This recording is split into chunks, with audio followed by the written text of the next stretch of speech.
Hey super friends! Sorry for the slightly wobbly camera. Right, so I'm sorry I missed last week's video as well. It was a crazy week. I just didn't have time. So anyway, that being said, today's topic is Grindr and being being a gay trans guy on Grindr. So my first kind of foray into Grindr was probably two and a half years ago, maybe 3 years ago, something like that. And I had a really bad time on Grindr the first time, and probably a couple of factors involved with that. One, I wasn't very cis passing, or I was, but only about 50% at the time. Also, trans awareness was lacking more locally. So I think those two things probably played the biggest part, and also I was just not used to men being like that, and also there's just the social kind of etiquettes of Grindr, because there are some weird unspoken social whatsits on there, which I'll try and touch on if I can, but it's really hard to explain, honestly, unless you just do it. But anyway, so probably start of last year now, I got back on Grindr for a second time. I was, I had more of this coming in, facial shape had changed, etc. So I had a bit of an easier time. And also, yes, there's a bit more kind of social awareness about trans stuff locally. So that, again, played a part and was helpful. Yeah, so getting to grips with the social sort of nuances of Grindr does take some getting used to. So be aware that men will talk to each other really explicitly on there. First of all, you're there.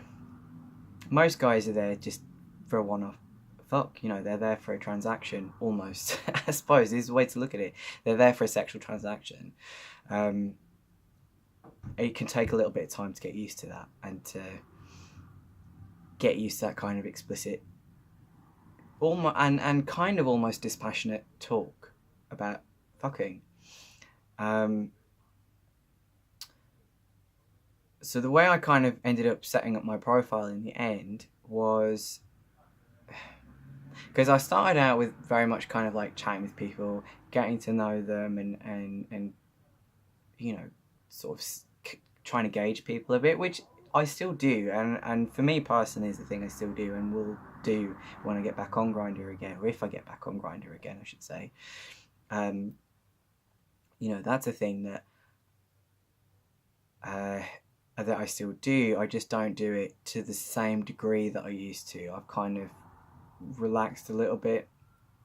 It can be really nerve-wracking getting on there and going and meeting a total stranger who you fancy for a fuck. That's nerve-wracking. So, and especially for trans people, I think we need to feel safe and vet people to a degree. So I do, like, for me, I would still do that, and I do recommend doing that. Unless you just really don't care and, whatever. I'm not going to tell you how to drive Grindr. I'm just going to talk about my experiences and how I navigate Grindr as a gay man. But anyway, yeah, so at first my profile was kind of, not vague, but it was very much about, like, me as a person, my personality and things. And nothing about really being trans, or anything like that. And I used to just kind of tell people, but I met with a lot of difficulty doing that, and I found that I got a lot of guys kind of freaking out on me, or they'd say really offensive stuff. You've got to be prepared for transphobic bullshit on Grindr, because it's that. Like, if you're going to get on Grindr, you're going to deal with assholes. It's just, the way of things, unfortunately. So you have to be prepared for that. You also have to be prepared to educate people that you have sex with to a degree.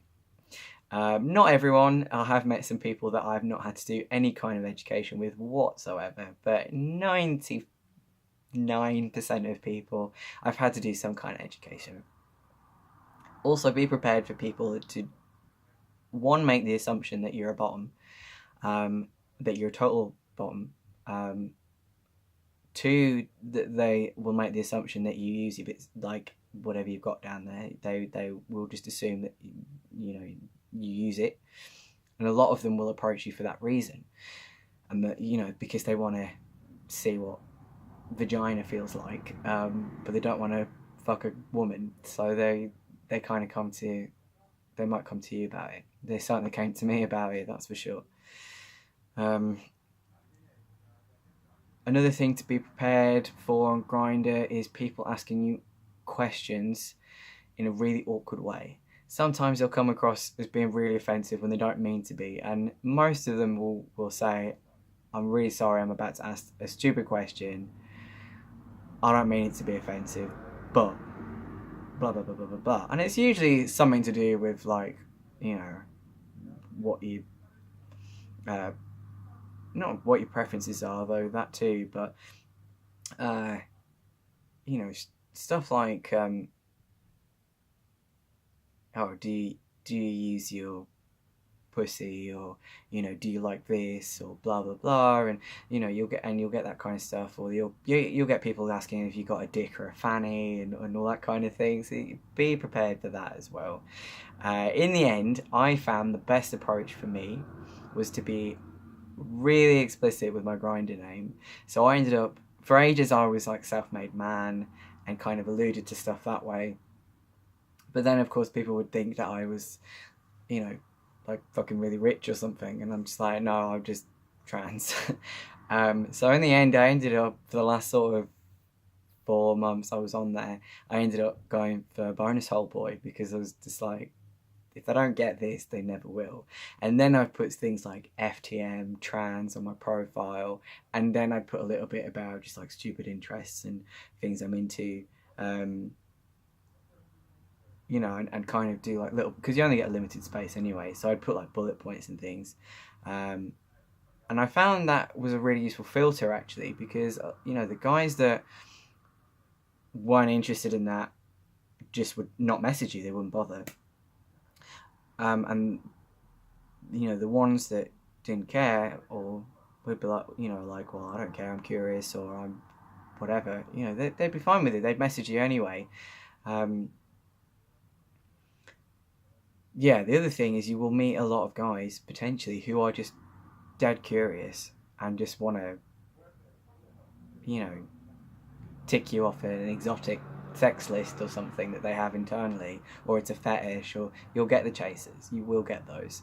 I'm not going to tell you not to fuck them. I certainly went for a few of them, if I thought they were nice looking enough and I was horny, and they weren't like massive dicks, yeah, fine. I slept with a few chasers and a few curious people, and I popped a few cherries, shall we say. I popped a few gay men's cherries locally, and that's fine, and I'm personally very comfortable with that. You might not be. That's okay. There's no way, I'm not going to, like I said, I'm not going to tell you how to do Grindr. There's no way, one right or wrong way to do it. This is just my thing and what I'm comfortable with, and I don't mind sleeping with that kind of person, like I said, as long as they're not like really creepy or really weird. And your level of creepy and weird will vary, your mileage may vary, but yeah, so be prepared for the chasers and the people who are curious. Be prepared for people who want to learn about you but don't have the language per se to talk about it. So you may have to do some education, and yeah, think about how you want to present yourself on there. Be prepared for the fact that people aren't going to read your profile. That does happen. All they see is a picture and they'll go, "Hey, sexy," or "Hey, dude," or you will get that. Grindr does require a degree of patience. At least it does for me, or it did. And like I said, most people are there to hook up. Most people are there for just that instant kind of like boom transaction of sex, in and out in an hour sort of a job or less. But you can use it to get to know people. I certainly made a few pals on there, people who were maybe a bit far to travel, or some people I couldn't really see very often. But I chat with them anyway, and they became sort of acquaintances, as it were. You know, we'd say hello to each other if we were online at the same time. We'd have conversations and things. We'd maybe swap a few pictures and have a bit of a bit of dirty conversation sort of a thing. Uh, Even though we may never meet in person. Uh, yeah, I made a few kind of friends locally. I got to know a few people locally a little bit better. People that would come into work maybe, or that I'd see out in the scene. You know, we'd chat a bit more on Grindr, and then we'd sort of talk a bit more in real life. And equally, you know, I met my boyfriend on Grindr. It's totally possible to meet a partner on there. You might not necessarily want to admit it to other people, but yeah, you can totally meet partners on Grindr. You know, I met my other half on there, and we just chatted for ages, had this really wonderful winding conversation for hours and hours, getting to know each other. Um, and then we sort of started swapping slightly risque pictures. So you get all kinds of people on there. The other thing I suppose I should mention as well is be prepared to encounter the chemsex scene. So chemsex, for people who don't know, is people who like to take some kind of drug, and there are a bunch of party drugs you can take, but you know, things like G, Meow, Tina, there's loads of them. But those are kind of like really popular ones. Ketamine's making a bit of a comeback at the minute.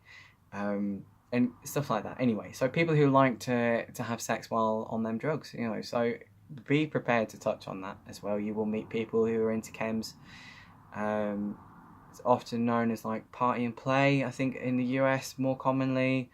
Over here, so you see like PNP on some people's profiles, or they might just send you that as an acronym in a message, or ask you if you're into that. So, over in the UK, you tend to see HNH more, which is high and horny. Same thing. Yeah, so there's that as well to kind of consider. So if you think you might not be comfortable with that, keep that in mind. Yeah, like Grindr, all in all, it's a bit of a weird place. It requires a degree of patience and a degree of comfort in talking to men very explicitly sexually. Overall, I've had quite mixed experiences. I've had some really great ones. I've met and fucked some really nice people. Um, I have had some really horrible experiences. I've been stood up. I've had people, you know, turn up. I fucked her, you know, that we fucked, and then they've been really horrible afterwards and things like that. So, you know, it's like anywhere. You get idiots everywhere, but equally you get nice people, and you know, it can be a tricky one to navigate, but it's totally possible. And there are trans friendly guys out there who, you know, you don't need to handhold and go, no, it's okay, you can still keep your gay card. You know, like there are guys like that out there. There are guys out there who you might have to handhold if you're okay with that. If not, that's fine. You know, it's very much about being okay with your own kind of boundaries, and being okay enforcing them, and understanding that you're going to come up against all that kind of stuff. But you know, like I said, I've had a great time on Grindr. I would go back on there again if circumstances worked out that way. You know, it's not a thing I'd be afraid to dip into again. Yeah. So I guess that's my experience as a Grindr, really. Yeah, I can't think of anything else to add to that. Again, as always, any questions or comments, or if you think of anything I've missed and want me to kind of expand upon, leave me a comment. That's really cool. Or I can do a follow-up video. That's not a problem. And yeah, that's it. So I will see you all maybe again this week, maybe next week. We'll see. Take care. Bye-bye.